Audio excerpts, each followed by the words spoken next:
This is the October 27, 2014 meeting of the Revere City Council. All rise and salute the flag, please.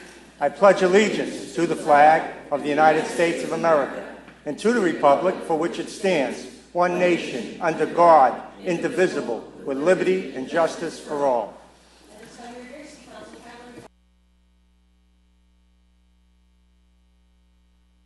Roll call of the members. Councilor Rigo. Here. Here. Councilor Gino. Here. Here. Councilor Guanasso. Here. Here. Councilor Haas. Here. Councilor Morabito. Here. Here. Councilor Novoselsky. Here.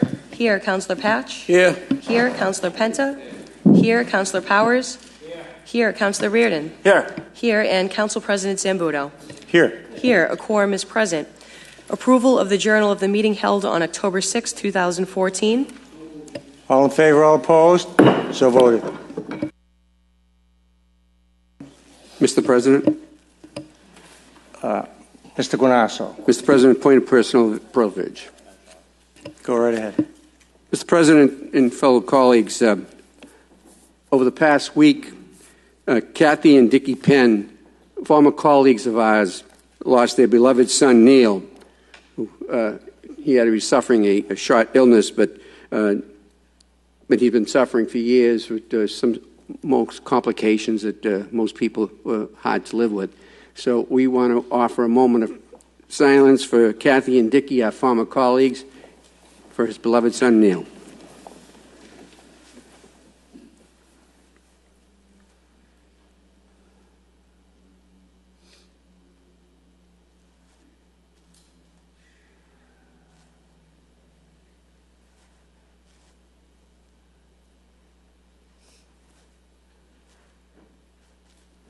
Thank you, Mr. President.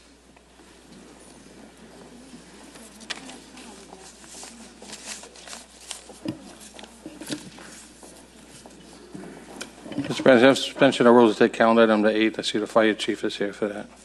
On suspension of the rules, all in favor, all opposed? So voted. We're under suspension.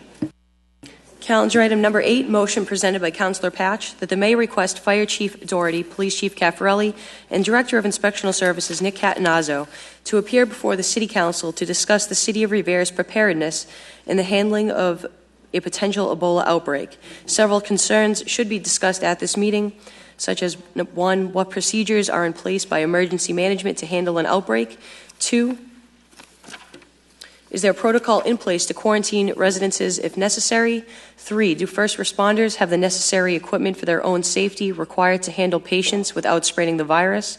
4, if the city does not have the proper equipment, when will the equipment be ordered and what funding sources will be used? Councilor Patch, you want to speak before the chief? Go ahead. Go right ahead. Thank you, Mr. President.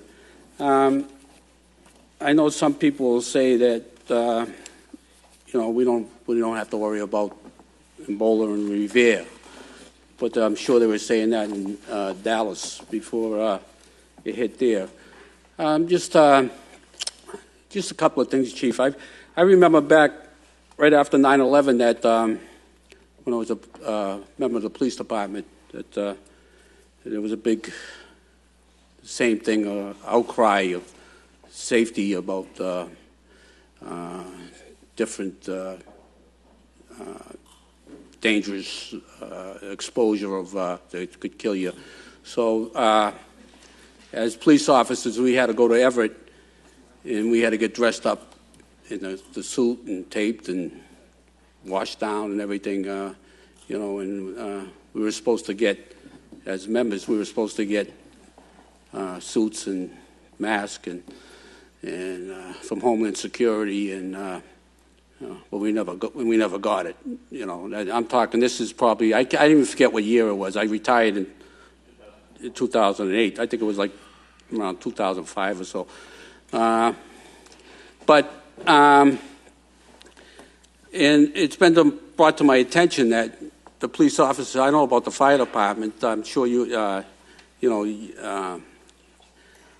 you have the equipment necessary that you need in the fire department, hopefully. But the police don't have anything.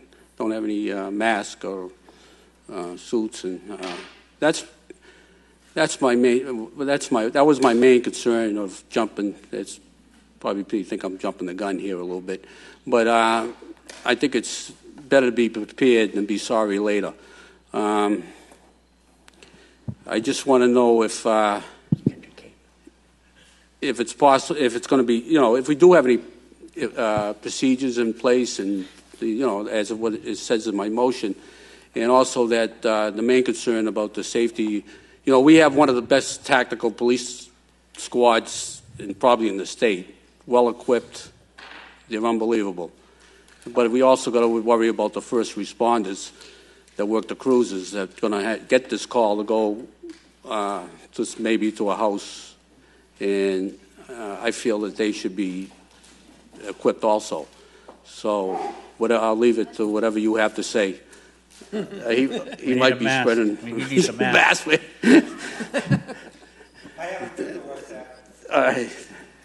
Thank you. Thank you, Mr. President. Thank you, Council Patch. Chief Doherty. I would say, councilors, first, Council Patch's motion, myself, the mayor, and Chief Caffarelli, as well as Health Director Catanazzo, have been in constant touch since this started to come about after the initial outcry down in Dallas. And all the information that I have received from MEMA, Department of Public Health, and CDC has gone out in emails to all the departments. And a matter of fact, I wanted the mayor expressly wished for you to see a public service announcement he has made that has been on local cable. And I'd say if they could cue that up now, just to put that on. Hello, I'm Mayor Dan Rizzo, and I'd like to talk to you for a moment about Ebola and what Revere is doing to deal with it locally. We have been in active conversations with the CDC and the Massachusetts Department of Public Health in order to stay as informed and up-to-date as possible. While the risks of contracting Ebola are slim, I wanted to be sure our residents had all the facts surrounding this very dangerous and deadly virus. As most of you know, the Ebola virus causes an acute serious illness which is often fatal if untreated. Ebola virus disease first appeared in 1976 in two simultaneous outbreaks, one in Zara, Sudan, and the other in Yambuco, Democratic Republic of Congo. The latter occurred in a village near the Ebola River, from which the disease takes its name. The current outbreak in West Africa is the largest and most complex Ebola outbreak since the Ebola virus was first discovered back in 1976. There have been more cases and deaths in this outbreak than all others combined. It has also spread between countries, starting in Guinea, then spreading across land borders to Sierra Leone and Liberia, by air to Nigeria, and by land to Senegal. As I mentioned earlier, the risk of Ebola is extremely slim. You cannot get Ebola through air, water, or food. You can only get Ebola from touching the blood or bodily fluids of a person who is sick with or has died from Ebola, or touching contaminated objects like needles, or touching infected animals, their blood or other bodily fluids, or their meat. In order to be considered to possibly have Ebola, a person must have recently traveled to Guinea, Liberia, or Sierra Leone, and or have been in contact with a person who is sick with Ebola and shown symptoms of Ebola. It's worth noting that Ebola can take up to 21 days to be diagnosed. There are no confirmed cases of Ebola here in Massachusetts. And again, while the risk of contracting the Ebola virus is slim, we are still taking all precautions necessary to make sure that our first responders, along with our public and school nurses, are informed and up to date with respect to dealing with residents, particularly as we enter flu season that may become ill. Patients will be asked two basic questions. Have they traveled to West Africa in the last 21 days? And have they been exposed to anyone that had Ebola? If the answer is yes, the Department of Public Health will be called at 617-983-6800. If their answer is no, there is no need to do anything further or differently than would normally be done when dealing with an individual with a routine fever. I will continue to provide our residents with any updates regarding this Ebola virus as may be needed.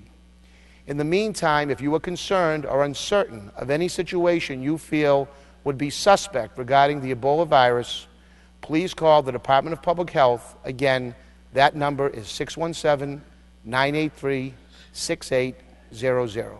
Thank you. I'll try not to repeat the public service announcement, but again, I would only stress that it is very slim that we would be presented. But are we prepared? The short answer is yes. To go back on that equipment that was purchased back in the mid-2000s, individual bags were made up for police officers that had a mask and a suit and things like that. And slowly but surely they kind of drifted, I don't know, painted houses or worked on a car or something, I don't know. The same would happen at the fire department when we bought the Tyvek suits. But I can honestly say that in one hand, this whole awareness and the media frenzy is actually good, especially on my department. We've gone over some procedures that we've become a little complacent with and maybe ambivalent. And I mean, we've been confronted with this from going back, starting with 2001, the anthrax and the white powder. We went into the swine flu, pandemic, bird flu, SARS, MERS, all of these things, hepatitis, HIV, and this is a regular thing. Firefighters, first responders, police officers, EMS workers are confronted with these communicable diseases every single day. And sometimes if they are a little blasé on it, that's how our people can get hurt. So we've ensured everybody on the departments has gotten the different information packets from the CDC checklist that states what they should be doing, the questions they should be asking if they come into that. I mean, the alarms will go off when flu-like symptoms. I mean, we get flu-like symptoms on a regular basis. But that will prompt our people specifically to ask the additional questions to go with it. You know, have you been vomiting? Are you running a fever? Have you had diarrhea? Did you recently travel from West Africa? And that will put the mechanism in place that we will strictly isolate the person. We will back out of the building. We will throw them a mask and a suit, say stay there with your family. There's no emergency per se right now. We will notify the epidemiologist at Department of Public Health, and then they will lay down the criteria. The ambulance will show up with they have one dedicated ambulance that they'll be using that'll be able to plasticize all inside and things like that. So all our procedures are there. All the firefighters in the past week have gone through a class renewing all those precautions they should be taking. We had the equipment called chem suits with face shields and things like that on our apparatus. We put additional ones on. I requested an allocation through a grant fund that we have out of the urban area, the UASI monies, to get enough chem suits to have in stock for the police department as well as the fire department. We'll also be getting the sprayers if we have to disinfect and things like that, which is just a simple bleach and water solution. Even the handy wipes, your alcohol handy wipes, are enough to disinfect and to stop anything like this. But you have to remember, you're not going to get this through the air, you're not going to get it through food, you're not going to get it through water. It is difficult to get it. And it's only really the healthcare workers are the ones that are most exposed to it, to bodily fluids that they may come in touch with. The nurse that got it in Spain, she admitted she had her gloves on and everything else, and she nonchalantly, not realizing it, rubbed her eye, and she transmitted it that way. And the ones down in Dallas, they didn't have the proper PPE, personal protective equipment, so they had got exposed. The doctors that came from Africa, they're still very in the dark as to how they actually did it, because they took every precaution that was possible. These people go there with the full understanding of the danger they're putting themselves in, so they're not going to take chances in what they're doing, the Doctors Without Borders. So it'll be more on the idea that somebody that comes directly from Africa, everybody, the airports are watching now, they're asking the questions. We'll be in tune with it. We also ordered infrared thermometers. We normally never would take somebody's temperature. The firefighters and police officers are all advised to keep a 6-foot distance to anybody till they get the information that they need to do, because that it used to be a 3-foot, but now CDC wants everybody 6 feet. They're just doubling down. But that 6-foot distance you keep from any person, any airborne particles that may come out from a sneeze or a cough or anything like that will fall before they even hit you. So we've gone over that. We've gone over the procedures, face shields, all these things. So that I've really strongly put it on my firefighters that they better be paying attention. They better not be blasé. They better be asking the questions. And if it is a case that they get 2 or 3 of those answers in the affirmative that they've asked, that CDC says are the symptoms, then they are just going to back away. And then we're going to call in the DPH. If we have to get a state hazmat response, we'll do that like they did down in Braintree.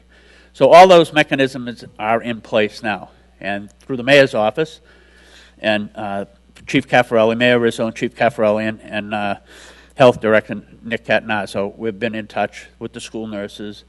Dr. Dakin has gotten these emails as well, so the school department is up on it. So other than disseminating the information, being prepared, having the equipment, as you say, is we're there. So hopefully we'll be prepared for if something arises. But I'm more apt to think we're going to come across other things on a regular basis that happen, but we'll be prepared for those as well, more so.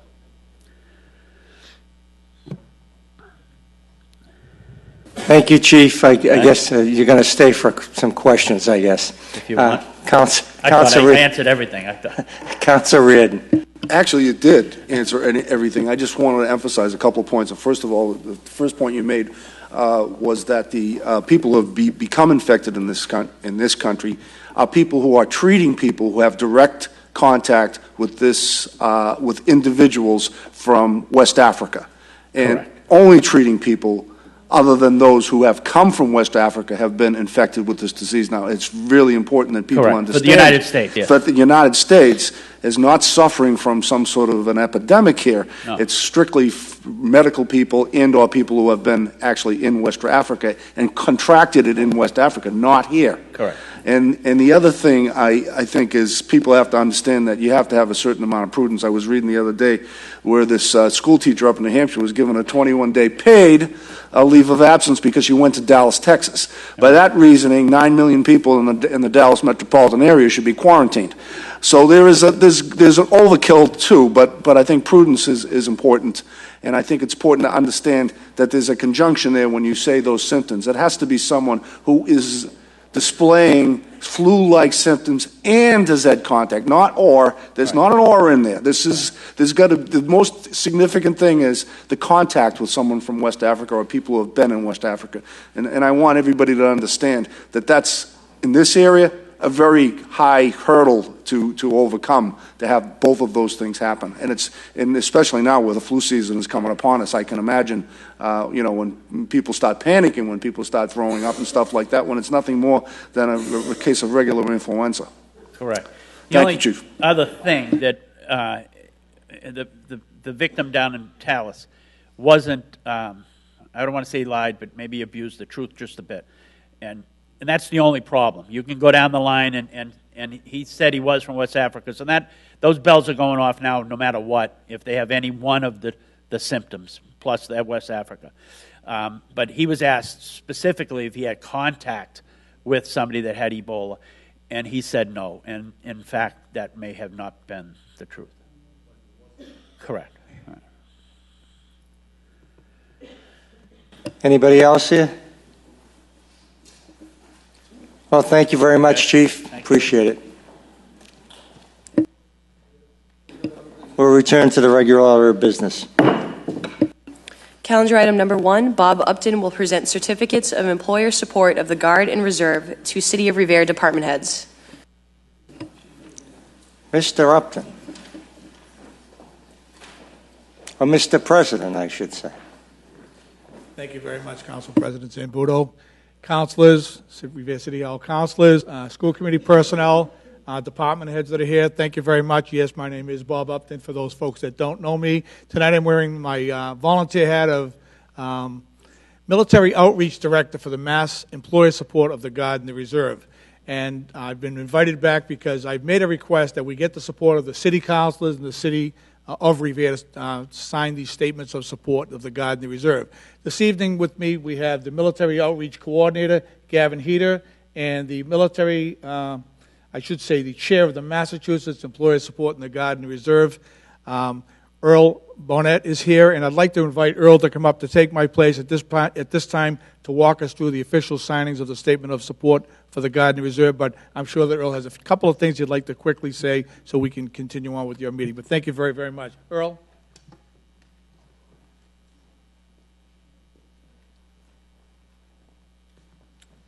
Welcome, sir.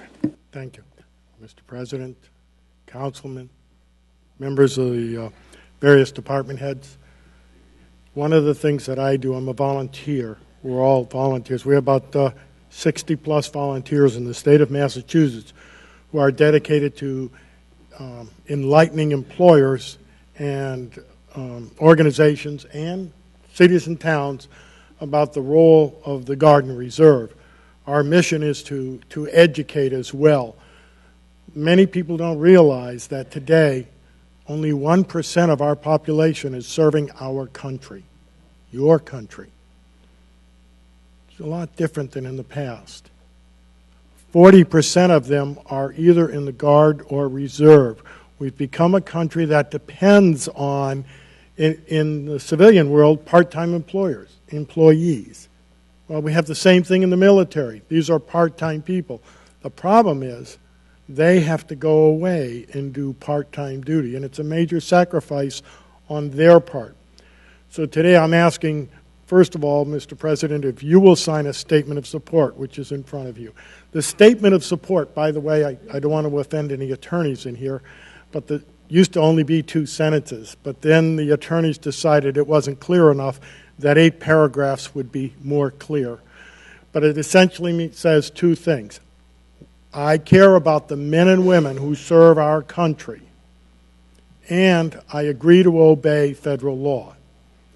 You don't have to sign, but you still have to obey federal law. That includes cities and towns as well. By the way, for me it was a little over 80 miles to get here tonight. I live in Munson. I understand you had a little bit of a storm recently.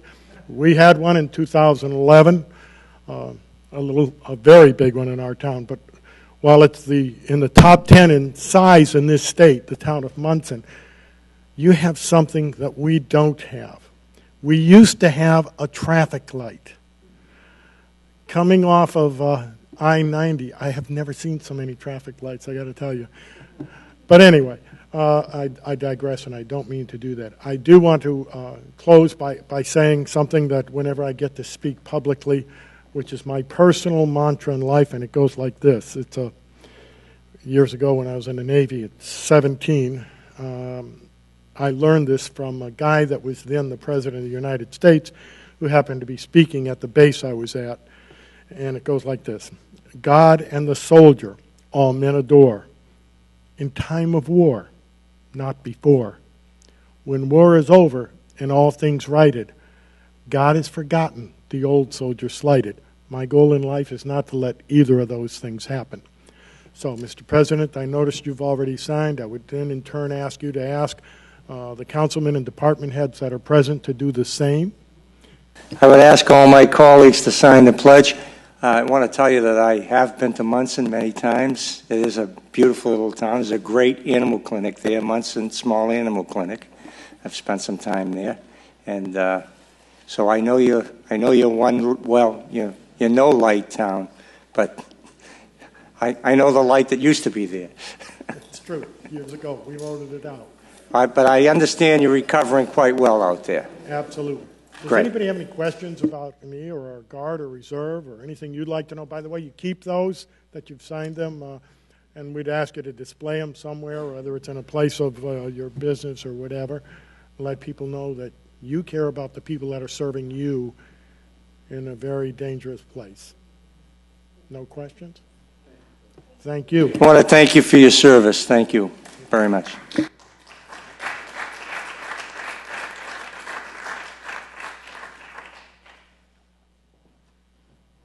Madam Clerk. Calendar item number 2, hearing called is ordered on the application of Edward Burke, trustee, 23 through 33 Rogan Road Realty Trust, 324 Quincy Street, Brockton, Mass., seeking permission from the Revere City Council. I got to interrupt you for 1 minute. I fouled up. We want to just get a photo. Well, yeah, Mr. Upton, can you bring your people up so we can get a photo with the City Council? I apologize for that.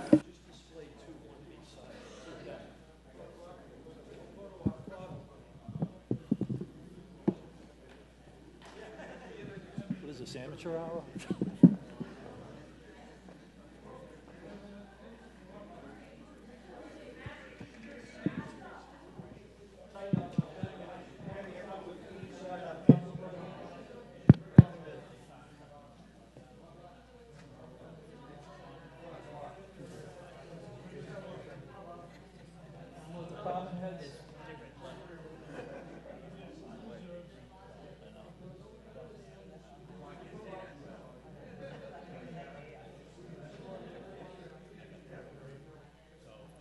All right, we get everybody. Can I see all the faces?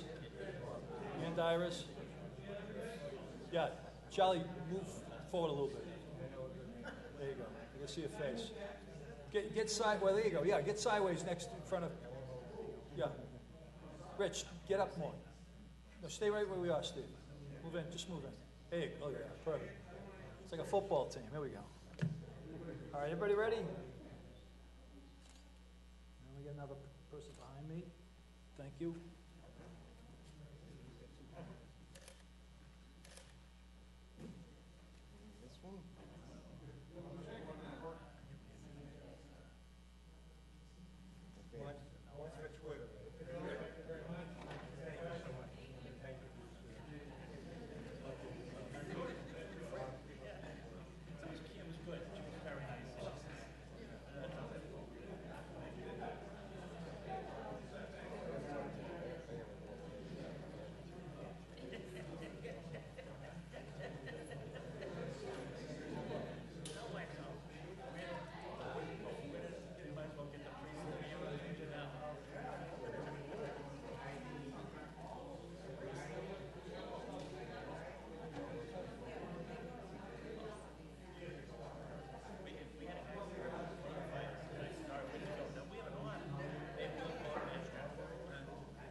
Okay, we're back to business here at the City Council meeting.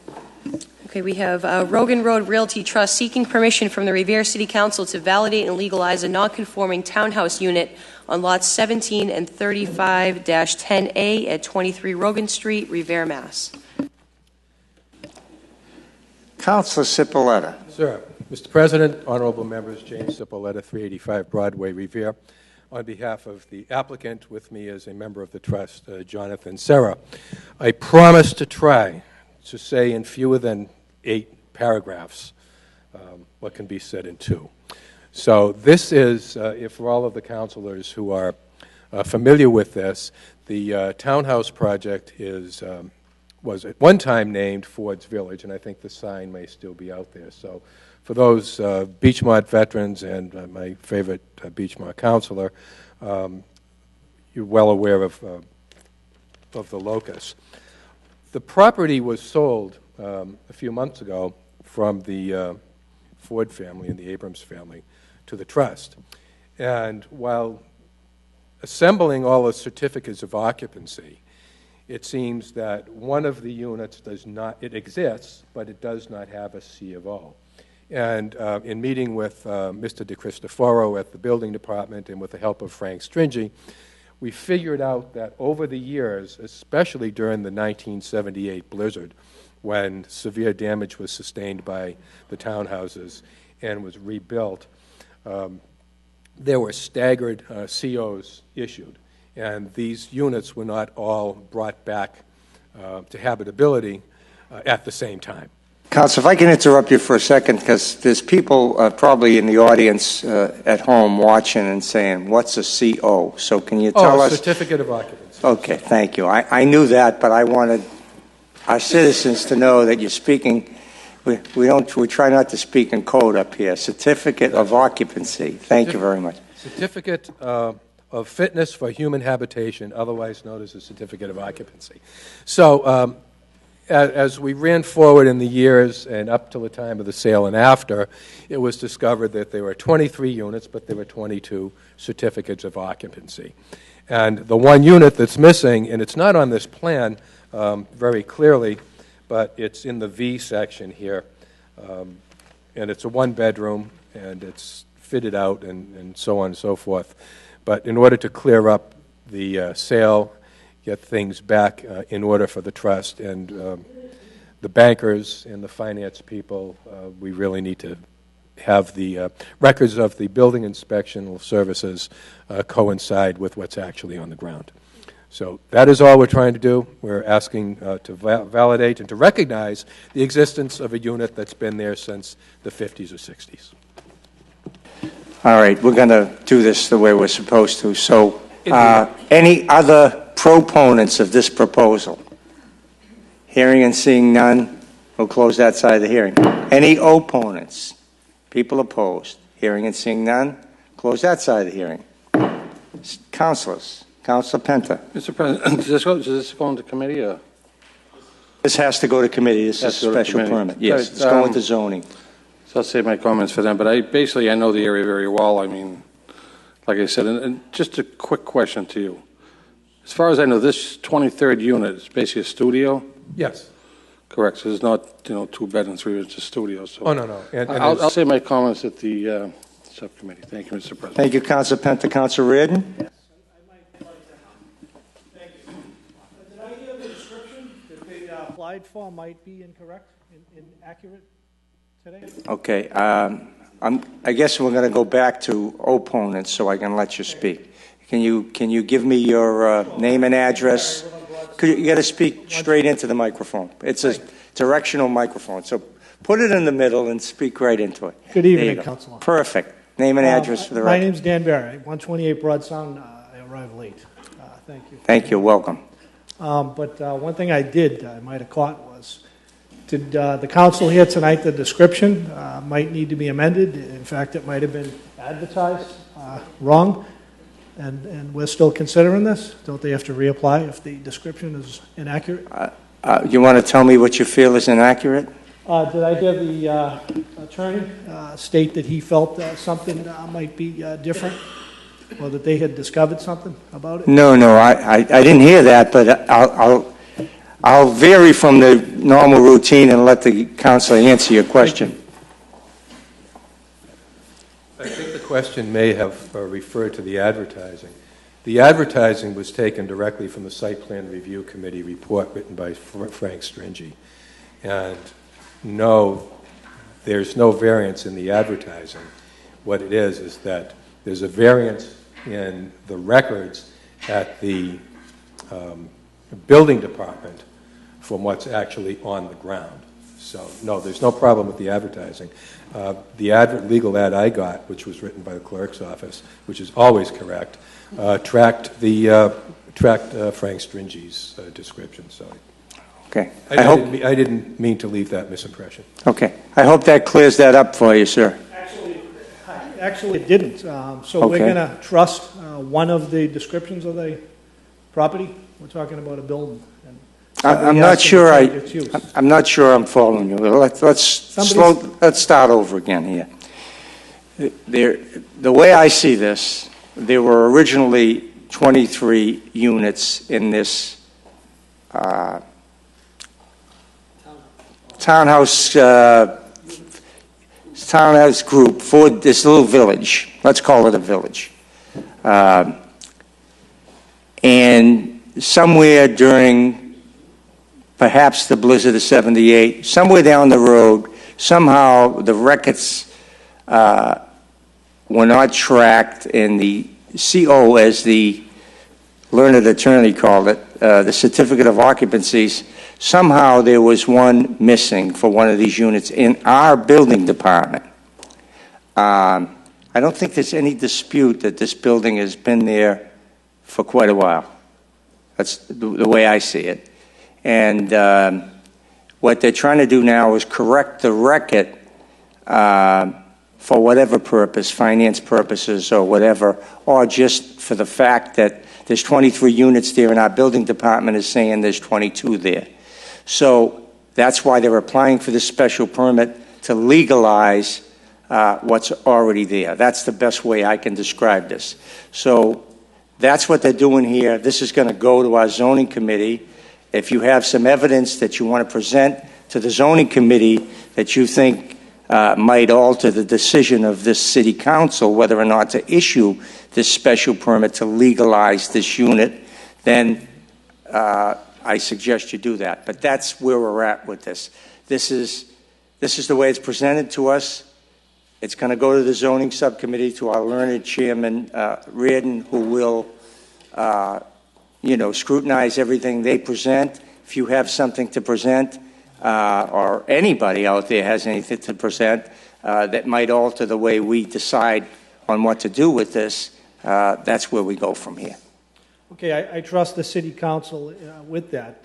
I hope Thank there's you. some special conditions that you work in to amend the structure. It sounds like quite a sizable business venture for one about to take place.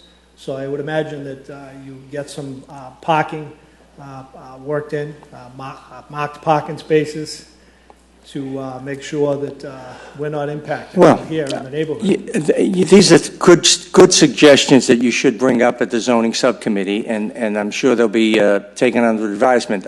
I'm sure, I'd like to think there's probably parking there now. I don't, to be honest with you, I'm not very familiar with the circumstances there, except that I know the circumstance to what they're applying for here.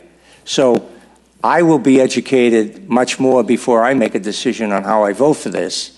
But I get that information through my zoning subcommittee and the chairman, and that's how we do it. Mr. Zambuda, I know it's tight down there, and I know the fire trucks have to back out 300, 400, 500 feet once they get in there. Yeah, well, this is all good stuff to bring up at the zoning subcommittee. All right? So sometimes you have to give a little, get a little. Maybe that structure or the size or the recently discovered part of the building could be Again, factored into that. I suggest that, I'm sure the chairman is going to have a meeting soon. I suggest you come to that and make these suggestions. Okay. Thank you very much. I appreciate your input. Okay, any other opponents? People opposed to this proposal? Hearing and seeing none, we're going to close that side of the hearing. Now we're back to city councilors and kind of Chairman Reardon.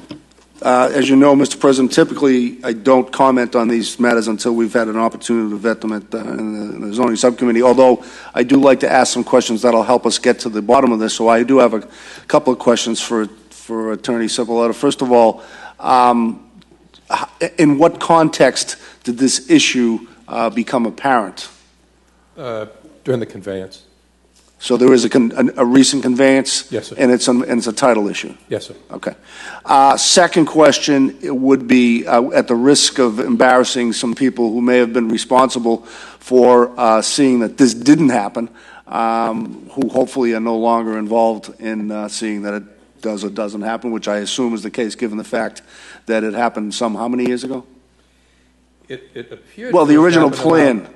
around the blizzard of '78. So let me just figure this out. Was this an existing structure during the blizzard of '78? Yes.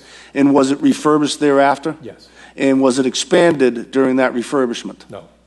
So if it wasn't expanded, and there were how many units? 23. And there's actually 22 permitted. There were 22 permitted? Yes. So even though they were refurbishing 22, there were already 23 there, or I just don't understand Some were damaged more than others, and the certificates of occupancy is sort of on a rolling schedule. They go back to the 80s, the 90s, and they come forward all the way to 2009. Well, I guess At one point, were there certificates of occupancy for 23 units prior to the blizzard of 78? Or did we worry about those things at that time? I'm going to say that neither Mr. DeCristoforo nor I were able to find anything that predates 1990-something. Okay, regarding occupancy, certificates of occupancy. I would tend to think that was something that was pretty much not, at least not officially, unofficially required during that time period. Yes, I think we found a number of applications for construction and electrical permits and plumbing permits, but the units were certified as they were finished. Okay. And essentially, the title people came down and looked at 22 certificates of occupancy for 23 units. Okay. Correct. All right. The only other comment I'd make, Mr. President, is this seems to be not a question and answer this gentleman's questions as to whether or not there's going to be 23 units there. It's a question of whether or not there's going to be 22 units occupied or 23 units occupied is more of what's going on here.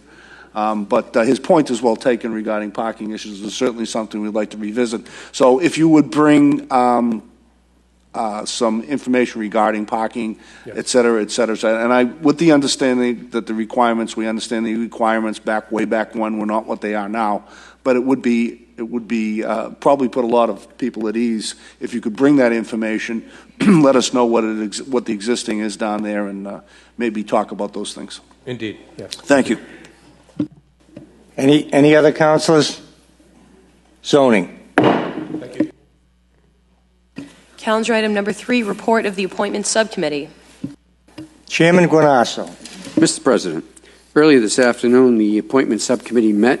We had 3 items on the agenda, the first being E.B. Rotundi and Sons, 21 Menison Street, Stoneham, as a licensed drain layer, and that was approved unanimously. The second was Pride Landscaping Corp., 143 Bow Street, Everett, as a licensed drain layer, and that was also approved. And third was the name of Robert Wolfgang, 114 Garfield Ave, Revere, Mass., as a member of the Historical Commission. In terms of Mr. Wolfgang, he's feeling ill, and he's been a member of the Historical Commission, and the committee saw fit to approve this, even though he did not attend. So I ask that this Honorable Council take up these 3 all at once and vote unanimously for this. I appreciate that, Mr. President. Thank you, Mr. Chairman. Madam Clerk. Shall the City Council confirm the appointments as reported by Chairman Guanasso? Councilor Rigo? Yes. Yes. Councilor Gino? Yes. Yes. Councilor Guanasso? Yes. Yes. Councilor Haas? Yes. Yes. Councilor Morabito? Yes. Yes. Councilor Novoselsky? Yes. Yes. Councilor Patch? Yes. Yes. Councilor Penta? Yes. Yes. Councilor Powers? Yes. Yes. Councilor Reardon? Yes. Yes. And Council President Zambudo? Yes. Yes. The appointments have been confirmed.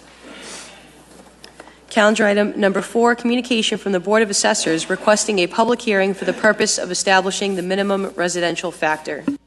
Order this to a public hearing. All in favor, all opposed? So voted. Calendar item number 5, communication from the Board of Assessors requesting the acceptance of Chapter 73, Section 4 of the Acts of 1986 as amended by Chapter 126 of the Acts of 1988 and a cost of living adjustment for fiscal year 2015.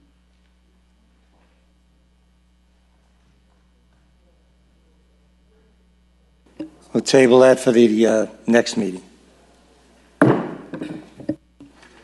Calendar item number 6, communication from the Director of Veteran Services relative to a memorial pole to be installed in honor of Corporal Matthew J. Stanley. All in favor, all opposed? So voted.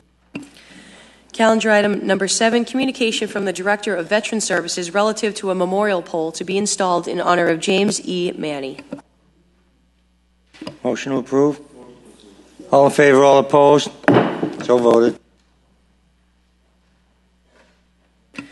Calendar item number 9, motion presented by Councilors Arrigo and Novoselsky that the mayor request the state police to monitor traffic during the morning commute at the Route 1A on-ramp between the Revere Beach Parkway, Winthrop Avenue, and Railroad Street. Additionally, that the mayor request Mass Highway to provide signage and proper road surface markings to prevent traffic violations. Councilor Arrigo. Thank you, Mr. President. anyone who has had the opportunity to travail 1A in the morning knows how difficult it can be. This particular issue came to light with a few phone calls that I've received, and particularly the fact that there was some state police presence recently, and that kind of cleared up the traffic issue. But the problem is that the lanes aren't properly marked, and it's probably wide enough for 3 lanes, and you have people cutting people off as they merge onto 1A. So anything that we can do to kind of clear that up, I think would be very helpful. Thank you.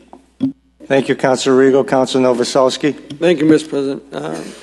I thank Councilor Rigo for asking me to sign on to this, and I do agree with it. I do my best not to go that way in the morning.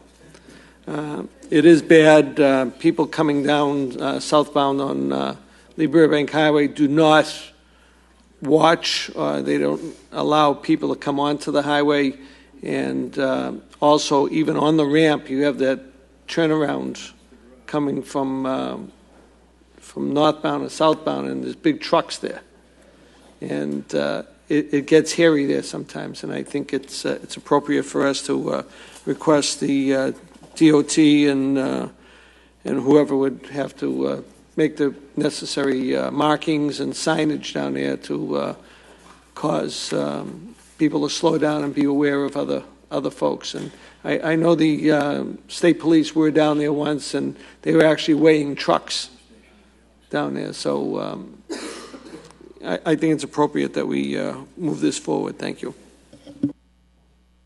On the motion, all in favor, all opposed? So voted. Calendar item number 10, motion presented by Councilor Rigo, that the mayor provide an update on the St. Mary's baseball field renovations. Councilor Rigo. Thank you, Mr. President. The next few motions are a little bit of an update, but I just want to remind folks that we did bond $2 million, a little over $2 million for the renovation of St. Mary's, and I think $3 million for property, the ability to buy property. And I don't know if that has happened yet. I haven't heard. I don't know if we've gotten an update. And I think I put this in because to remind folks also that we do have an obligation to actually build out St. Mary's and do the rehab as part of the land swap with Hill Park, and we shouldn't let this kind of fall off our radar. And I don't know if there are any deadlines in regards to the EPA land swap, and I just want to make sure that we keep the ball moving forward. Thank you. Thank you. Anyone else? On the motion, all in favor, all opposed? So voted. Calendar item number 11, motion presented by Councilor Rigo, that the mayor provide an update on the implementation of an online checkbook system. The City of Revere received a $120,000 grant to implement an online checkbook system in February of 2013. Councilor Rigo. Thank you, Mr. President. As you can see, I had an awful lot of time on my hands during my honeymoon. We're a little suspicious about that. So last year, I put in a motion, and in conjunction with the grant that the mayor's office had wisely submitted for an online checkbook system. And this is something that the treasurer, the current treasurer, actually promoted a few years ago when he was elected. And I know a number of communities have started an online checkbook, and I know we received a grant, a $120,000 grant. I just like to, make sure that we're still on track, and we, again, haven't left anything, or we don't let anything fall off our radar. I think it would be a great transparency tool, and allow residents to take a look at our finances. So I do hope that we've been making progress on this. Thank you. Anyone else? Well, I'm told we are, and I think we'll have that information before a short time. And I think it is a great tool for transparency, and I'm looking forward to it. But I am told that it's been an ongoing process and it's moving along. Okay, on the motion, all in favor, all opposed? So voted. Calendar item number 12, motion presented by Councilor Rigo, that the mayor provide an update on the demolition of the old police station. The city of Revere received a $1.5 million Mass Works grant to demolish the old police station in November of 2013. I guess we're going to break the rules for too many motions, but go right ahead, Councilor Rigo. Speaks for itself. Touche. On the motion, all in favor, all opposed. So voted. Calendar item number 13, motion presented by Councilor Rigo, that the mayor and the director of finance provide the council with an update on the FY15 budget and the projections for FY16 and FY17 provided during the last financial summit.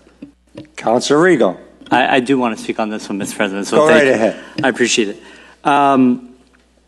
During the financial summit that we had last year, we were provided with projections for the next couple of fiscal years, and I'm a little concerned about the 15 budget and balancing the 15 budget, but I'm more concerned about fiscal year 16 and then 17, knowing that the projections that we got last year showed some very tight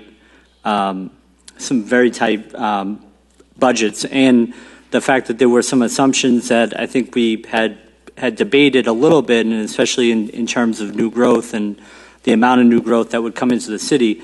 So I would like to see us get an update in terms of where we see that new growth, and I think we might get a part of that on Thursday at our economic development meeting.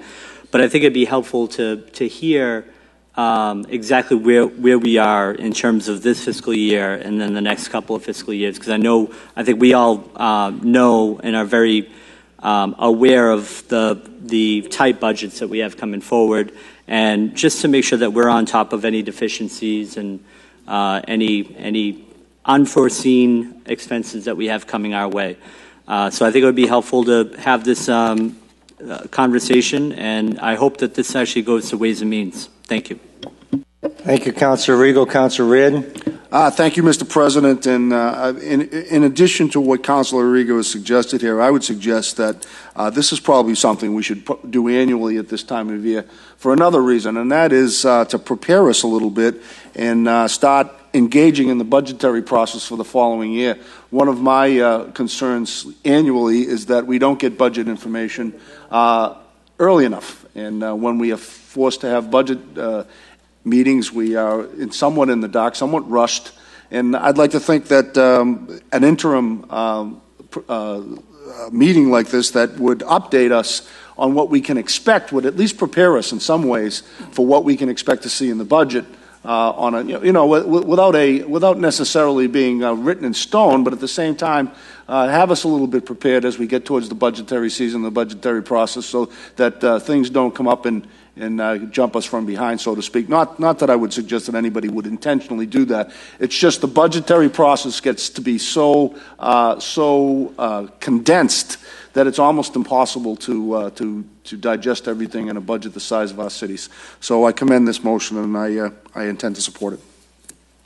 Thank you, Councilor Reardon. Councilor Novoselsky. Thank you, Mr. President. Mr. President, I think it's a great piece, and I'm not going to repeat what my two colleagues have said, but one of the things that sticks in my mind on this is the update of the fiscal 15 budget. That brings us to a point where we put money in the budget last year for this year for specific items to be taken care of. I know many of my colleagues here have had requests in for their wards, or the large folks have a project or something that was budgeted for, but now we haven't seen anything done with these projects. And I think we should be getting an update of when these projects are going to be spec'd out and bid out and completed before the end of this fiscal year. And I know I've had a couple items in for the last couple of years that weren't completed, but now this gives me the opportunity to talk about my particular item that I'm looking for and to find out what the status is on it. So I commend Councilor Rigo on this item, and I think it's going to be good for us to talk about our projects. Thank you. Thank you, Councilor Novoselsky. Councilor Haas. Thank you, Mr. President. As we all read about the state's financial condition, they're not meeting expectations at this point in time.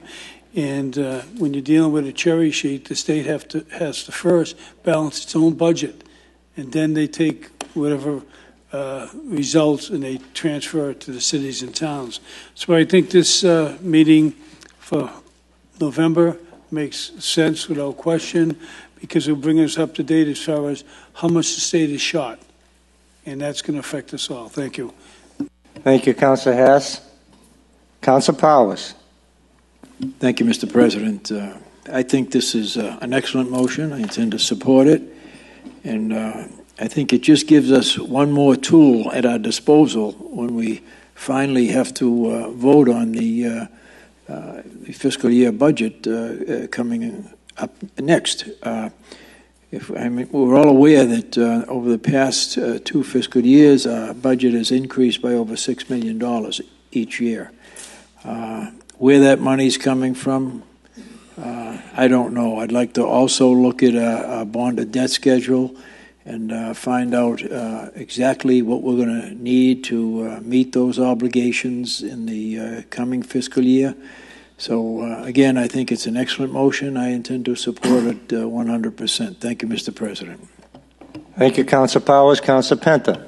Thank you, Mr. President. Mr. President, I know we're waiting for Summit on the CDM Smith also to discuss all those things too. So I don't know if November's right. It's actually Saturday. I don't know if November's going to be quick enough, but I mean too quick. But I mean, discussions always help.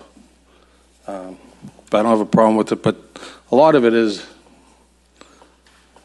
you know, Councilor Haas basically said it. We don't know what we're going to be getting from the state either. A lot of it's a guessing game. As far as some of the other information we get on a monthly basis, the receipts the city gets, you know, what's expected to get and what comes in and stuff like that. So you can keep a track of a lot of that up to date. But a lot of it is a guessing game. But I have no problem with discussing this at a committee meeting or a council as a whole. But I don't know if we should, if the council have a problem, maybe merging this with the CDM Smiths, because we're supposed to be having that very shortly also. So it's all financially related. So to make it a motion and we have it all in one night, it could be too long. I don't know. But if you want to break into 2 different nights, that's fine too. Thank you. Thank you, Councilor Penta. Councilor Guanasso. Thank you, Mr. President. This is good conversation for the Ways and Means Subcommittee. That's what the Ways and Means is supposed to be about, and so I think our questions should be, and people bringing questions and problems to the forum at that particular time is the proper place. Thank you, Mr. President. Thank you, Councilor Guanasso. Anybody else? Okay. This is certainly going to Ways and Means, but I don't think I'm going to take Councilor Penta's suggestion. I think they should be separate meetings, because I think the CDM meeting is going to require a lot of time, and this is going to require a lot of time, because everybody's going to bring their specifics to this meeting, projects they've been waiting for, projects they're afraid of, revenue shortfalls that we're afraid of from the state, and so we're going to send this to Ways and Means. Calendar item number 14, motion presented by Councilor Patch that the mayor request the Traffic Division to enforce the stop sign at the intersection of Rumney and Lantern Roads. The sign was newly installed, and there have been several reports of motorists ignoring the sign. Councilor Patch. Thank you, Mr. President. Actually speaks for itself. It used to be a month or so ago they put another stop sign coming, if you're driving on Rumney Road, going into Lanton, and going to the neighbors, nobody's doing it. So I know it's hard to pick one certain spot for patrol, but it's worth a shot. Thank you. Thank you, Councilor Patch. I think the only way it works is with enforcement. On the motion, all in favor, all opposed? So voted. Calendar item number 15, motion presented by Councilor Patch that the mayor request the Traffic Commission to install a handicap sign at 23 South Ave. The resident is wheelchair-bound and requires a space for the transportation van. Councilor Patch. Thank you, Mr. President. Speaks for itself. On the motion, all in favor, all opposed? So voted.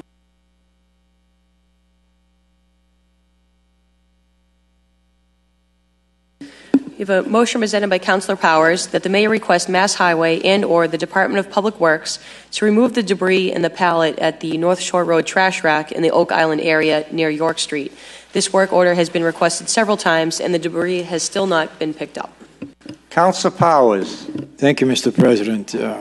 I think we would all agree up here that one of the things we try to do in our capacity as elected officials is to try to present a positive image for the city of Revere. There's a trash rack down on North Shore Road near Jackson Street, and it is cleaned. I'm not sure if DPW cleans it, Mass Highway. I believe it is the responsibility of Mass Highway to clean it. And we may be just cleaning it when there's an impending storm. However, the last time it was cleaned, and this is about 2.5 months ago, there was a pile of debris that was taken from the ditch that abuts the trash rack. And I go by there every day, and it's still there. I know we are very short-handed down at the DPW. I believe there's probably 5 guys in the water sewer department. There probably should be at least 5 more. We're short in the sanitation department. However, one of the avenues that we might pursue is to either request Mass Highway to take that out of there. It has to be disposed of in a certain way. And or maybe get an extra prisoner's crew from the Suffolk County Sheriff's Department on to take care of some of these problems that the DPW does not have adequate resources to handle. So I would hope that the mayor would make arrangements to have that removed as quickly as possible. It sends a bad message to people that drive through our city every day. Thank you, Mr. President. Thank you, Councilor Powers. Councilor Haas. Thank you, Mr. President. For John's edification, I put the work request in 2 weeks ago. So, okay. This is obviously a mass or a DOT problem, and I think there needs to be some pressure put on DOT. So, on the motion, all in favor, all opposed, so voted. The late motion presented by Councilor Patch that the mayor request Mass Highway to have its traffic engineers adjust the timing of the signaling on Squire Road. Since Market Basket opened over the weekend, there has been absolute gridlock along this highway. Also, that Market Basket be required to provide a police detail specifically for the parking lot intersection at the main entrance of the Northgate Shopping Plaza. Councilor Patch. Thank you, Mr. President.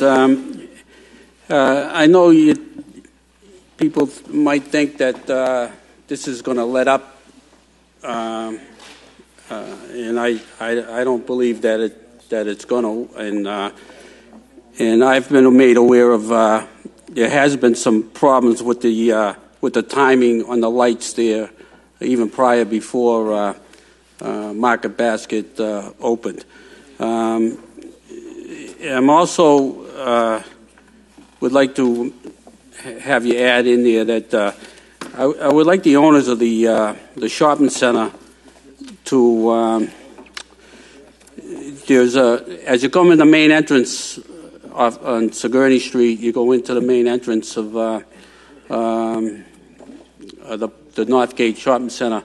There is a little intersection there that's causing a lot of the gridlock because it's you either go left to McDonald's or you go right to Charger Street, and that's backing up, also causing backup.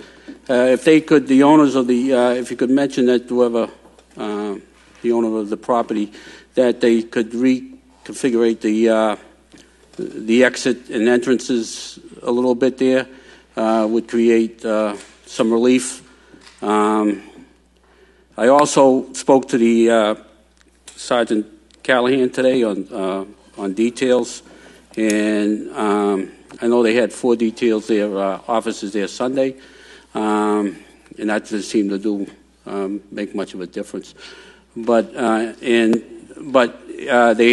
Market Basket, as we know, they are good neighbors, and they are going to provide details there Thursday. For the weekends, Thursday and through the weekend. I kind of suggested to Sergeant Callahan that they probably should assign one right at that intersection in the parking lot, because that's really creating a lot of the problem. Other than that,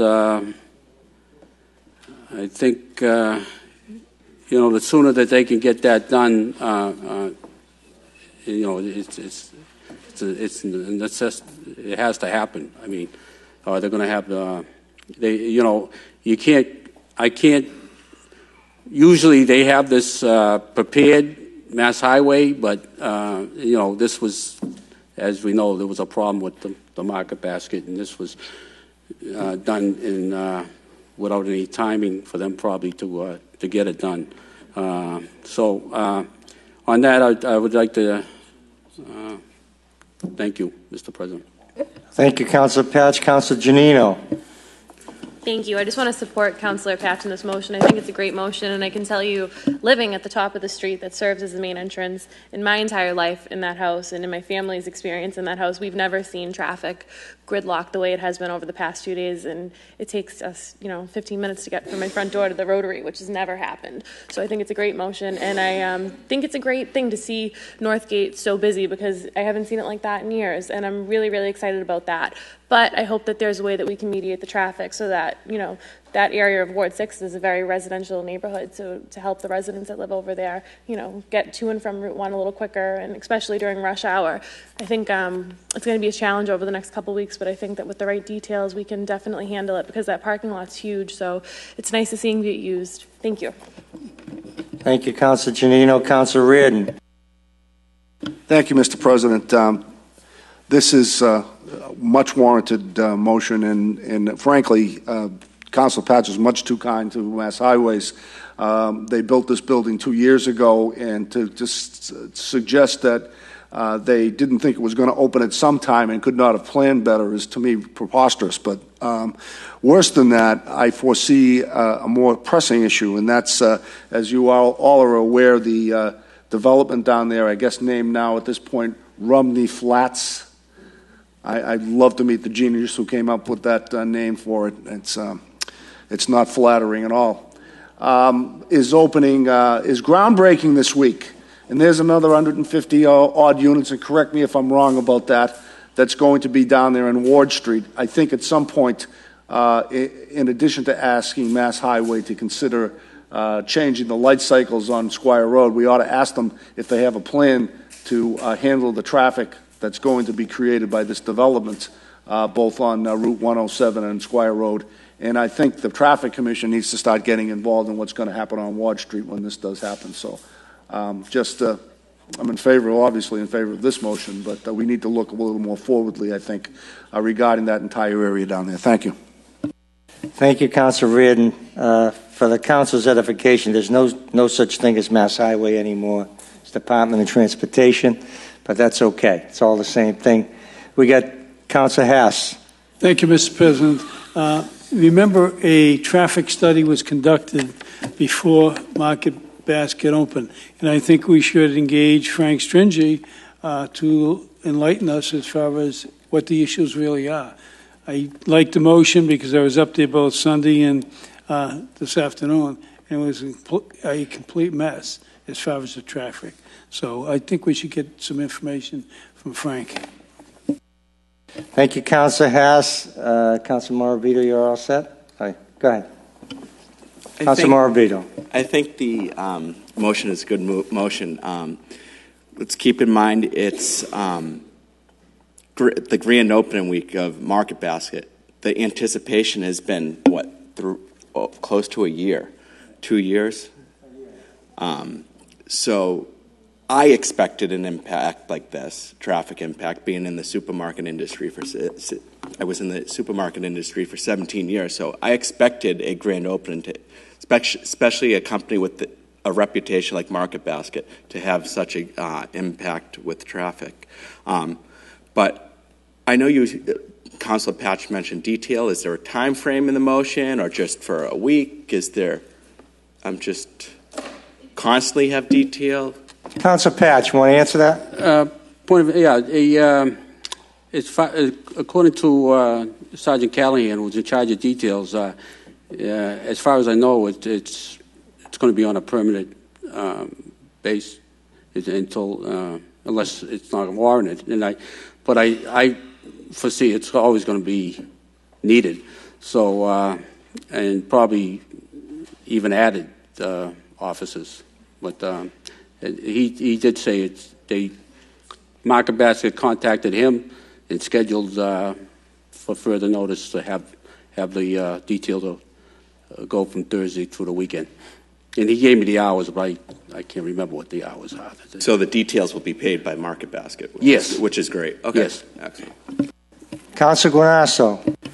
Mr. President, we don't want to crucify poor Market Basket for coming upon our city, because we opened the doors and our arms and our hearts to them, and certainly is well deserved, because they do provide a tremendous product to our community. All you have to do is go to Chelsea and see that they're busy as the day they're open, so that there's no traffic change that's going to take place. It's going to be busy every single day. I traverse my office is about 40 yards from this particular location, and I deal with it all day long, I don't see any let up.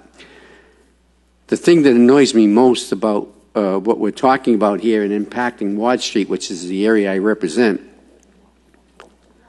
the most insulting thing I received in months was this thing about Rumney Flats that's going to have a groundbreaking. But that defies what the City Council did a couple of weeks ago. What are they using for electricity? We voted not to have National Grid secure that location. We did it twice.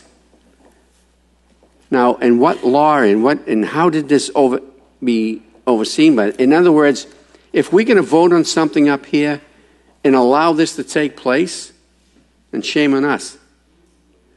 I asked that National Grid appear at our next meeting, this is a form of an oral motion, and to justify how they can operate at that location, not given a special permit that was required. I just, for the life of me, don't understand how they can do this.